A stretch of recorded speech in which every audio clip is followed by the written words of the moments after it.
The true incredible story of the sheriff in Walking Tall. I'm Richard. And I'm Gary, and these are our incredible stories.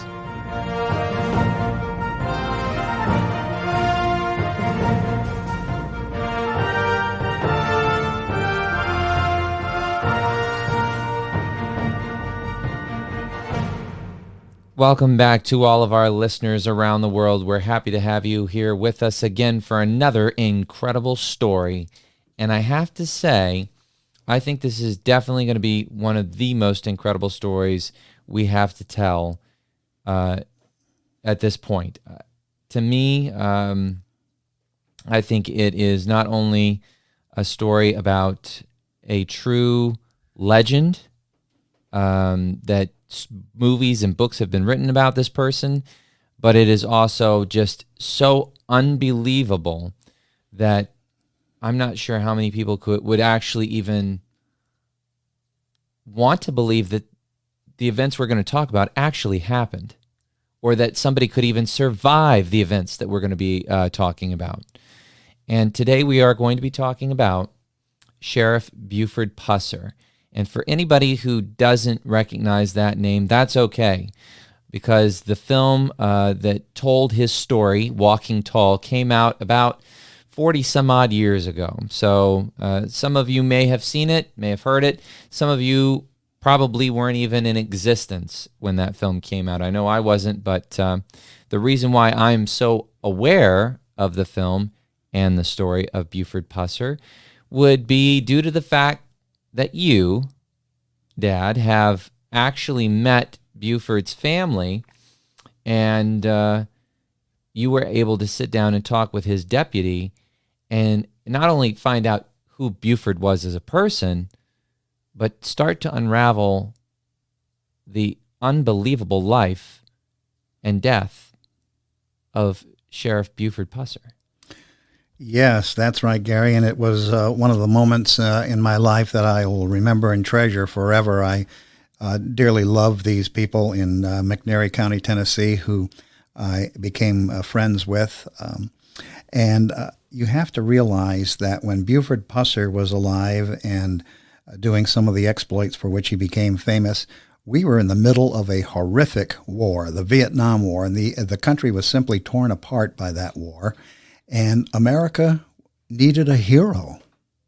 Oh, and I think they found one in and Sheriff Buford Pusser. Became America's hero. And here's the other thing, Gary. I find it's quite a coincidence that in my travels through life, I'd end up coming in contact with not one, but two law enforcement officers who died under mysterious circumstances. That first one, as you know, was Sheriff Pat Garrett, who killed Billy the Kid. Right, which you spoke to his son, Jarvis Garrett. We played that in an earlier episode. Yes, and I dearly loved my time with Jarvis also. Some of these people whose stories we're telling, I have fond memories to this day, and I miss them. They're gone now, but I truly miss them to this day. So Sheriff Pat Garrett was the first sheriff that we talked about who died under mysterious circumstances, and unfortunately, that's also the fate of Sheriff Buford Pusser. Mm-hmm. So tonight, we're going to tell the true behind-the-scenes stories of that crime-busting Tennessee sheriff who, as you noted, was made famous in not just one, but three Walking Tall movies. Three Walking Tall films. Mm-hmm. Now, before we get into the story about Buford, let's talk a little bit real quick about some of the myths. Now, I don't know if you know all of the details, but according to the movie and some of the photos I've seen, Buford, before he was the sheriff of McNairy County, was it? Yes. He was a wrestler. Yes, he. In fact, even before that, he was a United States Marine. Okay, so those are true. Those are also in the film, but those are true. Now, is it true that when he came into town, according to the film, he was very upset with how things had evolved in his small town since he had left? We're talking about prostitution, illegal gambling, bootlegged liquor, and moonshine. And that he went around trying to clean things up on his own and took matters into his hand, almost in a way a vigilante would. before becoming sheriff. Is that true? I think probably you're under the influence of Hollywood on most of that. Okay. Because, and by the way, you're going to see him carrying a big baseball bat in some. Yeah, in the movie. But forget about that. That's not something that happened in real life. I think, he came home, and decided he wanted to do something different with his life other than be on the road as a traveling wrestler. And so he just happened to fall into an opportunity where he could run for county sheriff. He didn't have any prior law enforcement experience, but the folks in that county decided they wanted to give him a chance. And you're right, that county did have a good deal of organized criminal activity going on. So that was true. Yes, that was true. So the county, the folks in that county decided, let's go ahead and give him a chance and see what he could do. And it wasn't just that they were picking just anybody. This guy was a mountain of a man. I mean, oh yeah, he was big. He was 6'7" tall, I believe. And I mentioned he'd been a Marine, the professional wrestler, and so he just seemed the perfect choice to be the county lawman in this rural Tennessee county.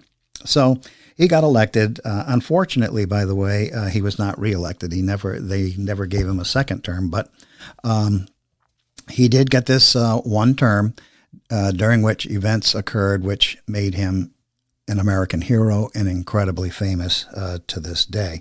Now, before we go into this any further, Gary, let's warn our listeners. Oh, yes. Tonight's episode does contain graphic violence, and it may not be suitable for the younger listeners. Yeah, if you are also very squeamish, we went over this with Jarvis Garrett, too, because he went into descriptions about what happened to his father when he was assassinated. There are going to be actual recordings that we're going to play of Petie Plunk, Buford's deputy, and he goes into very graphic detail of the ambush.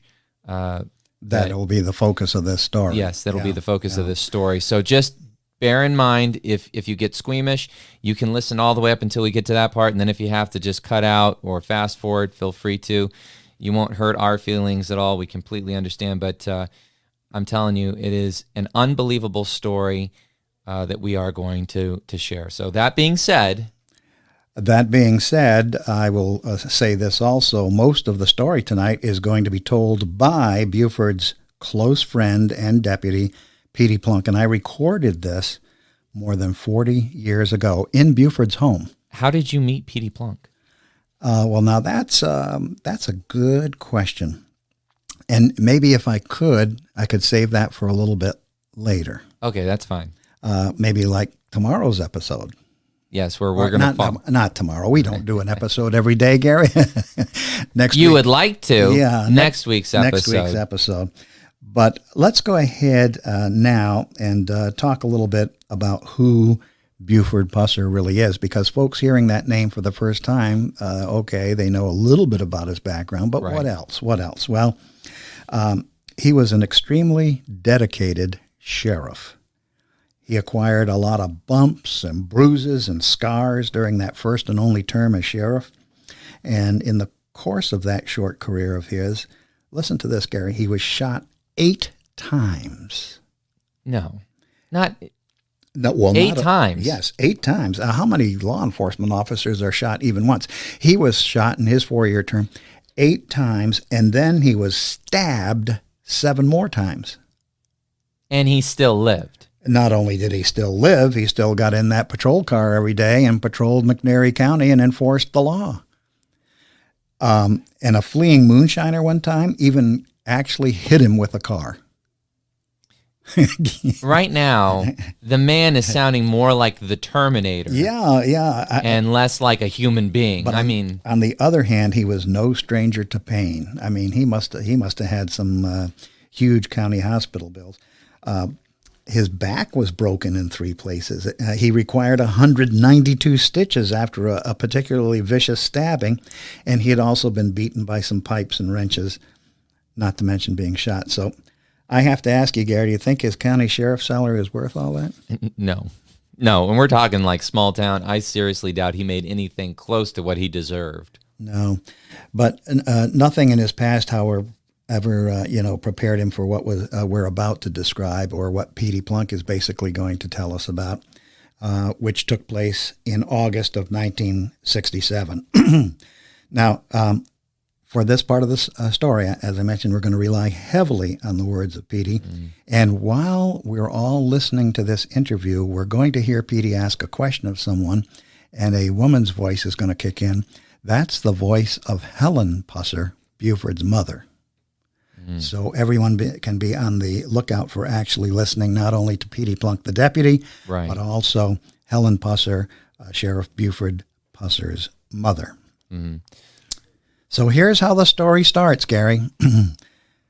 When that phone started ringing shortly before 4:30 in the morning, Buford Pusser had been in bed only for about an hour and a half. I guess he didn't go to bed till about 3 o'clock. And then he told his wife, after he put the phone down, there's some trouble down near Hollis Jordan's place. And his wife's name was Pauline, and she had also been awakened by the call. And she said, "Buford, I want to go with you." Now, Pauline Pusser pretty much knew her husband pretty well, Gary. She worried about him. I've already given you a dozen or more reasons why she should be worried. Somebody shot 8 times, stabbed 7, beaten with pipes, wrenches, back broken, 192 stitches. I think she had cause to worry, don't you? Sure. And so she was concerned, but something else was on her mind also. He had been involved in a fatal gun battle at the state line, and we're going to be talking about that next week.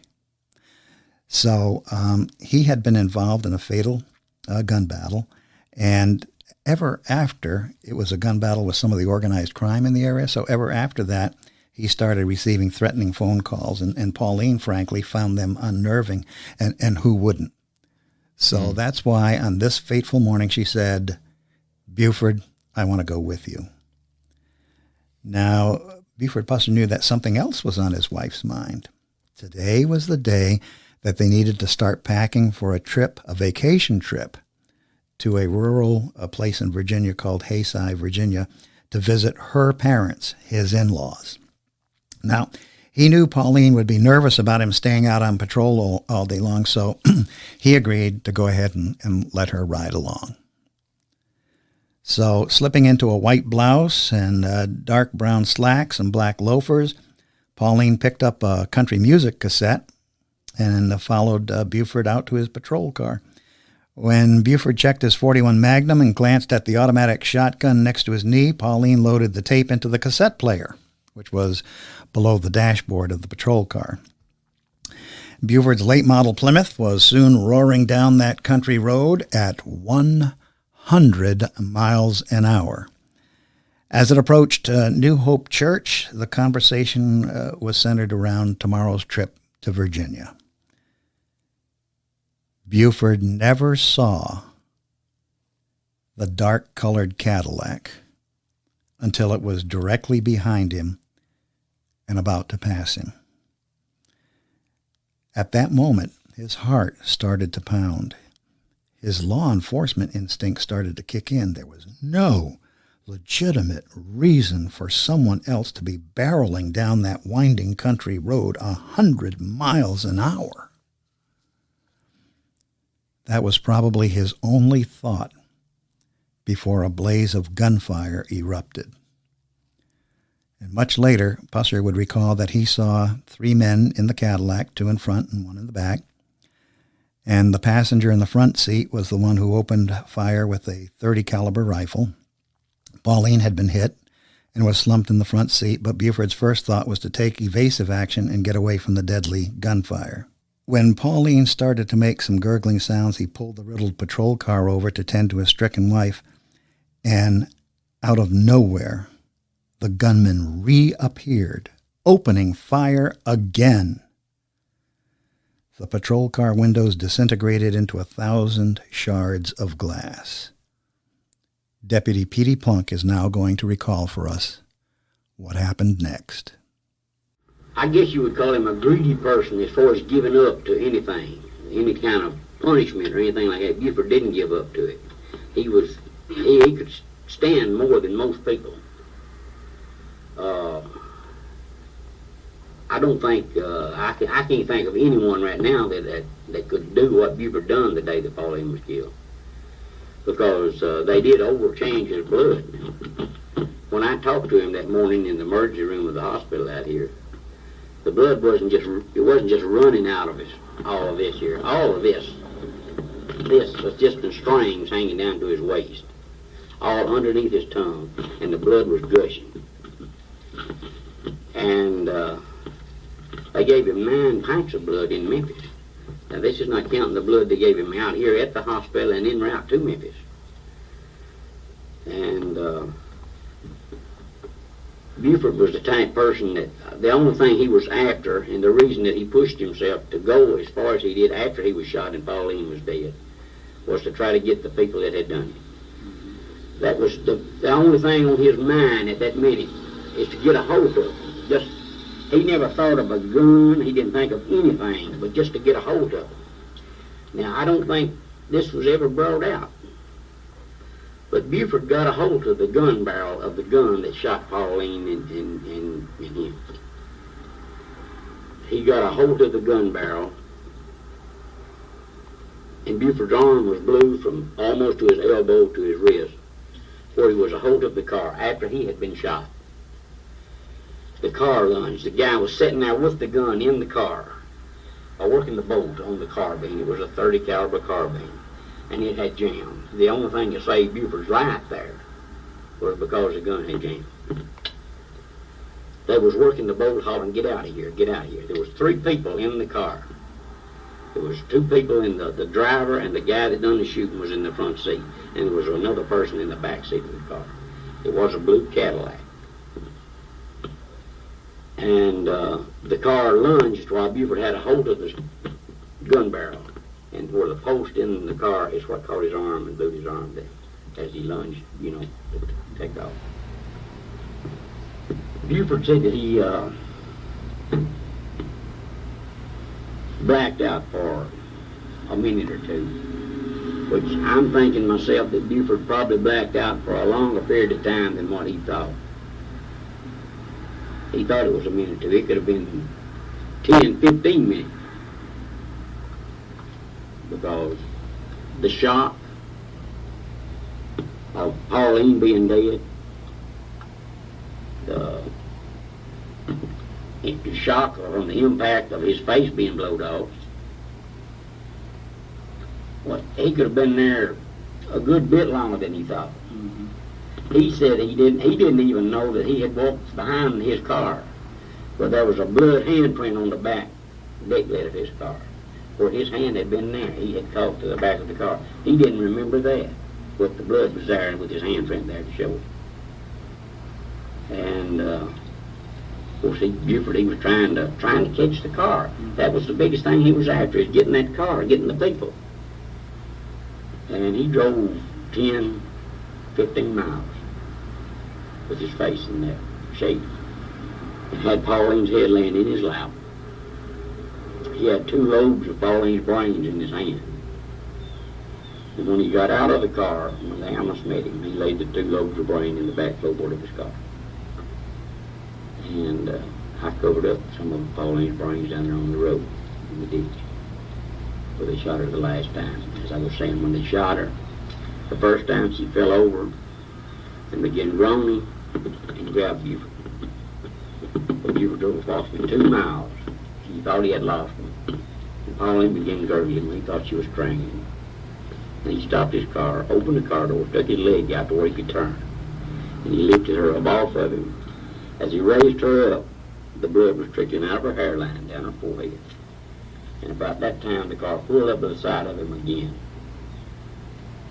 And Buford was holding Pauline. And as the car pulled up, Buford looked around. And that's when they hit him. 2 bullets hit him in the left side of his jaw, there, lower jaw. And then his head went around this way after they hit him. He seen the whole top of Pauline's head go off. Just come off. Of course, the windows were all shot out of the car. And Pauline's head fell out over against the car where the window would have been there. And that's when part of her brain fell out, because the whole top of her head was gone. And there was one hole in the windshield of the car. He didn't blow the windshield out.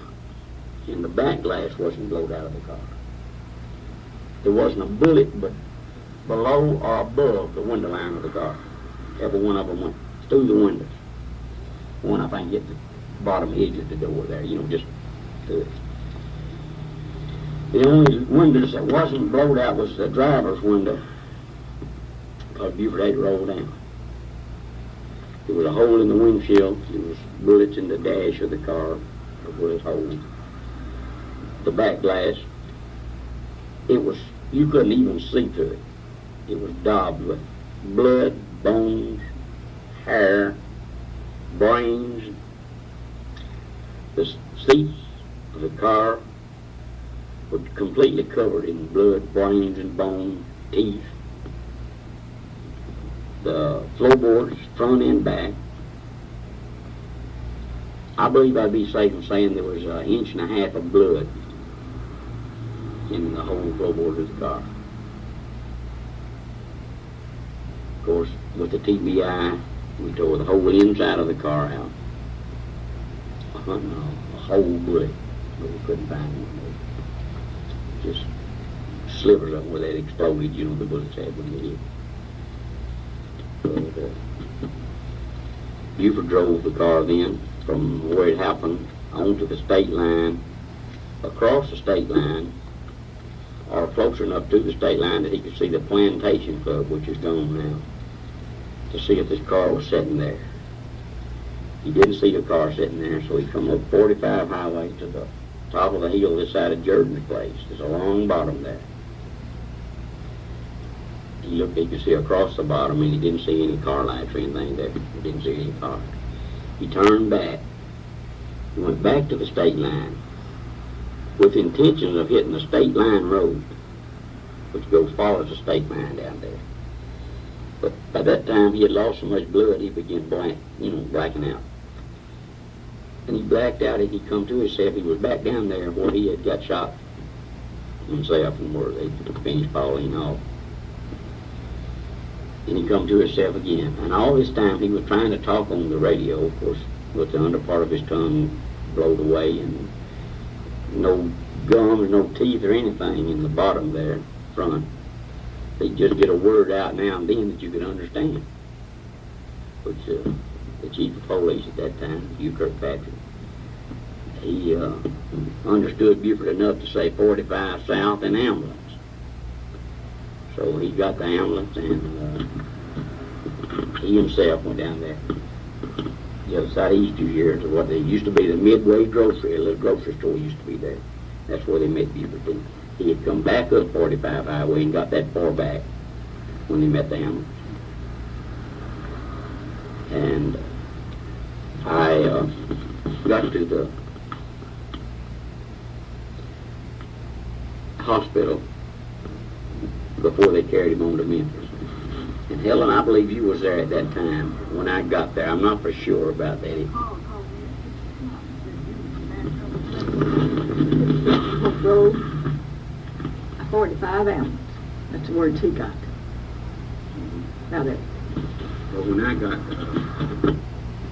emergency room, I went in there to talk to him. And Buford told me, said, New Hope Road. And I could just get a few words now and then he was saying that I could understand.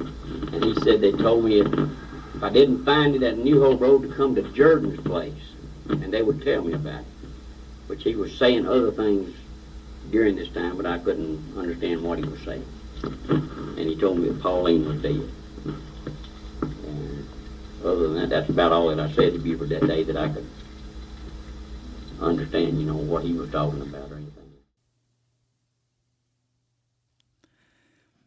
As unbelievable as it sounds, Sheriff Buford Pusser did the unthinkable. Petie tells us that Buford put the patrol car in gear, raced after the fleeing killers. However, his wounds were so grave that he would soon have to pull over. He passed out from loss of blood, and that's how Petie found him.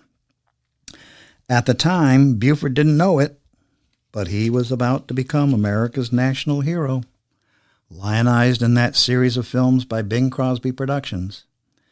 And it's always going to be, for me, Gary, a source of great pride to know that I had a small part in creating that legend. A few years after his death, I wrote an article about Buford Pusser for True Detective magazine. Bing Crosby Productions, as I noted, found Buford Pusser's death an interesting subject also. However, when Walking Tall Final Chapter was eventually released, I only recognized factual material in the last 6 or 7 minutes of the film. The rest, in my opinion, was pure Hollywood baloney. Well, that's what they do. Yeah. So for years after my magazine article was published, I remained in contact with both his mother, Helen Pusser, and his deputy and close friend, both of whom became my friends, Petie Plunk. Now, I never intended to write a magazine article, so the story behind the magazine article is also worth telling. It was my first piece of investigative journalism in which I explored the possibility that Sheriff Buford Pusser was murdered a few years later after this event this evening that we're describing took place. And that will be next week's incredible story. Pete Plunk will be back, and he's going to help us explore that mystery. Yes. So we're going to cover we're going to cover next week the idea, the theory behind him being murdered, Buford Pusser. But let's scroll back a little bit and talk about the ambush, because to me, I don't know how anybody in that kind of a situation, you've just been shot in the face, your jaw is hanging by a flap of skin, your tongue is not even there, you can't even speak, your wife is dead next to you in the car. How do you push yourself to keep going? What drive? And I know in newspapers there's been articles and in books and all that about people who get the superhuman strength or energy, mothers that lift cars up off of their child when they're pinned underneath them. But what makes a man so driven that he can maintain consciousness, focus, and pursue these men that did something so horrible? I have no explanation whatsoever, and because I have no idea of anyone else who has done anything similar. Mm-hmm. And I mean, that's not to say that a story like this isn't floating out there with somebody else, but it's just so incredible and how tragic. Their drive out there was to take care of a situation. Obviously, this was all part of that setup for the ambush. They knew he was going to be on that road. Somebody made the call to get him to come out of the house. I'm sure they didn't expect him to have his wife with him. They were probably just focused on targeting him, and she was just an innocent bystander in this whole situation. But I think any other person probably would not have made it out of that situation. No, a lot of people wouldn't have even survived it. Now, when you were talking to Petie, how did he describe Buford to you? Because a lot of times when I heard about Buford, I'd seen some interviews, and I'd heard him talk in a few recorded interviews. He seemed in much the same way that Pat Garrett was kind of a soft-spoken person. Buford also seemed like he was kind of a soft-spoken person and a man of few words. Is that what you kind of gathered from his family and friends?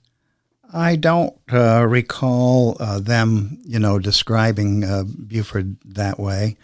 I will say this, however, his mother was a very wonderful, soft-spoken, polite, courteous, Old South-mannered lady.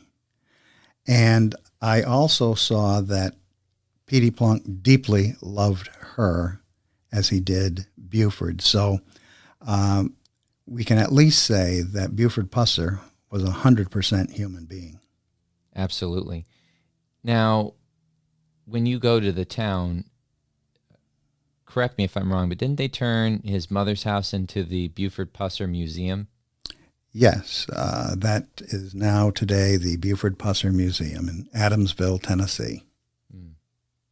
So if you're interested in this story and you would like to learn more about Buford Pusser, there's more than enough articles online. There's lots of videos you can find on YouTube about it. But if you're in Tennessee and you really want to get a firsthand glimpse of the man that walked tall, the true legend, Buford Pusser, it might be worth your time to stop in there and take a glance at that museum and see what it was all about. Because, I mean, as unbelievable as the movies are, I think his life was even more unbelievable than anything Hollywood really could have dreamed up. Oh, exactly. Exactly. The movies didn't even compare to the real life man. No, I don't think so. I don't think so at all.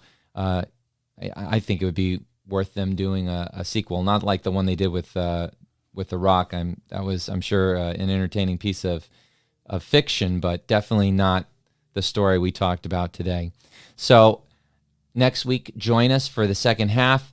We're going to talk about how he died and the circumstances that led a lot of people to believe that it wasn't an accident, but something that was definitely a planned murder. So, once again, I'm Richard. And I'm Gary, and this was an incredible story.